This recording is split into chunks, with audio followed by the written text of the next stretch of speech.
The Masque of the Red Death. The Red Death had long devastated the country. No pestilence had ever been so fatal or so hideous. Blood was its avatar and its seal, the redness and the horror of blood. There were sharp pains and sudden dizziness, and then profuse bleeding at the pores with dissolution. The scarlet stains upon the body, and especially upon the face of the victim, were the pest ban which shut him out from the aid and from the sympathy of his fellow men. And the whole seizure, progress, and termination of the disease were the incidents of half an hour. But the Prince Prospero was happy and dauntless and sagacious. When his dominions were half depopulated, he summoned to his presence 1,000 hale and light-hearted friends from among the knights and dames of his court, and with these retired to the deep seclusion of one of his castellated abbeys. This was an extensive and magnificent structure, the creation of the prince's own eccentric yet august taste. A strong and lofty wall girdled it in. This wall had gates of iron. The courtiers, having entered, brought furnaces and massy hammers and welded the bolts. They resolved to leave means neither of ingress or egress to the sudden impulses of despair or of frenzy from within. The abbey was amply provisioned. With such precautions, the courtiers might bid defiance to contagion. The external world could take care of itself. In the meantime, it was folly to grieve or to think. The prince had provided all the appliances of pleasure. There were buffoons, there were improvisatori, there were ballet dancers, there were musicians, there was beauty, there was wine. All these and security were within. Without was the Red Death. It was toward the close of the 5th or 6th month of his seclusion, and while the pestilence raged most furiously abroad, that the Prince Prospero entertained his 1,000 friends at a masked ball of the most unusual magnificence. It was a voluptuous scene, that masquerade. But first let me tell of the rooms in which it was held. There were 7, an imperial suite. In many palaces, however, such suites form a long and straight vista, while the folding doors slide back nearly to the walls on either hand, so that the view of the whole extent is scarcely impeded. Here the case was very different, as might have been expected from the Duke's love of the bizarre. The apartments were so irregularly disposed that the vision embraced but little more than one at a time. There was a sharp turn at every 20 or 30 yards, and at each turn a novel effect. To the right and left, in the middle of each wall, a tall and narrow Gothic window looked out upon a closed corridor which pursued the windings of the suite. These windows were of stained glass, whose color varied in accordance with the prevailing hue of the decorations of the chamber into which it opened. That at the eastern extremity was hung, for example, in blue, and vividly blue were its windows. The second chamber was purple in its ornaments and tapestries, and here the panes were purple. The third was green throughout, and so were the casements. The fourth was furnished and lighted with orange, the fifth with white, the sixth with violet. The 7th apartment was closely shrouded in black velvet tapestries that hung all over the ceiling and down the walls, falling in heavy folds upon a carpet of the same material and hue. But in this chamber only, the color of the windows failed to correspond with the decorations. The panes here were scarlet, a deep blood color.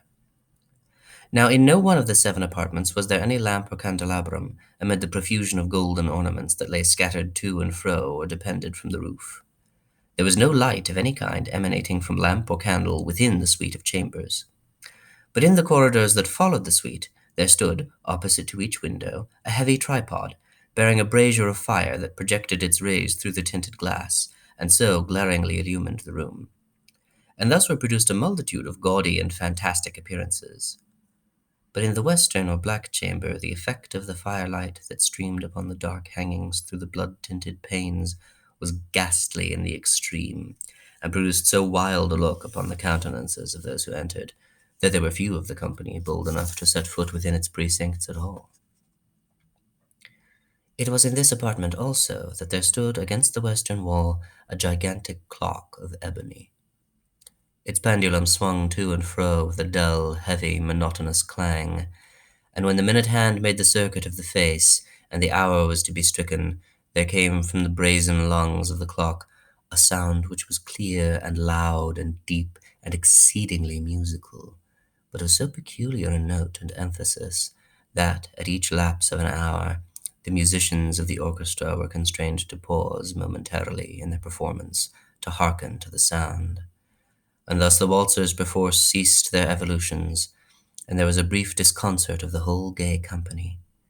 And while the chimes of the clock yet rang, it was observed that the giddiest grew pale, and the more aged and sedate passed their hands over their brows as if in confused reverie or meditation. But when the echoes had fully ceased, a light laughter at once pervaded the assembly. The musicians looked at each other and smiled as if at their own nervousness and folly, and made whispering vows, each to the other, that the next chiming of the clock should produce in them no similar emotion. And then, after the lapse of 60 minutes, which embraced 3,600 seconds of the time that flies, there came yet another chiming of the clock, and then with the same disconcert and tremulousness and meditation as before. But in spite of these things, it was a gay and magnificent revel. The tastes of the Duke were peculiar. He had a fine eye for colours and effects. He disregarded the decora of mere fashion.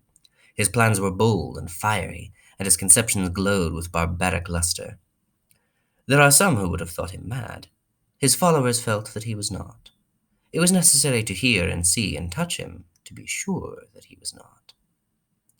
He had directed, in great part, the movable embellishments of the seven chambers upon the occasion of this great fete, and it was his own guiding taste which had given character to the masqueraders. Be sure they were grotesque. There were much glare and glitter and piquancy and phantasm, much of what has been seen since in Hernani. There were arabesque figures with unsuited limbs and appointments. There were delirious fancies such as the madman fashions.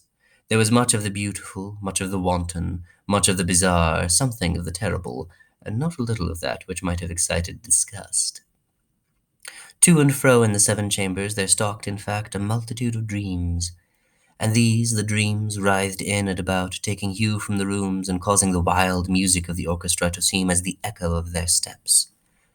And anon there strikes the ebony clock which stands in the hall of the velvet, and then for a moment all is still and all is silent, save the voice of the clock. The dreams are stiff frozen as they stand. But the echoes of the chime die away, they have endured but an instant, and a light half-subdued laughter floats after them as they depart. And now again the music swells, and the dreams live and writhe to and fro more merrily than ever, taking hue from the many-tinted windows through which stream the rays from the tripods. But to the chamber which lies most westwardly of the seven, there are now none of the maskers who venture, for the night is waning away, and there flows a ruddier light through the blood-colored panes, and the blackness of the sable drapery appalls.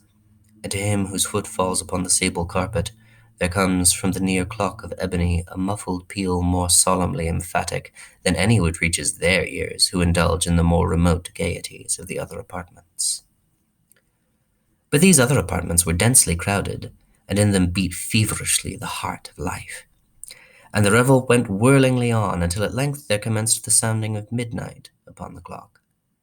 And then the music ceased as I have told, and the evolutions of the waltzers were quieted, and there was an uneasy cessation of all things, as before. But now there were 12 strokes to be sounded by the bell of the clock, and thus it happened, perhaps, that more of thought crept, with more of time, into the meditations of the thoughtful among those who revelled. And thus, too, it happened, perhaps, that before the last echoes of the last chime had utterly sunk into silence, there were many individuals in the crowd who had found leisure to become aware of the presence of a masked figure which had arrested the attention of no single individual before.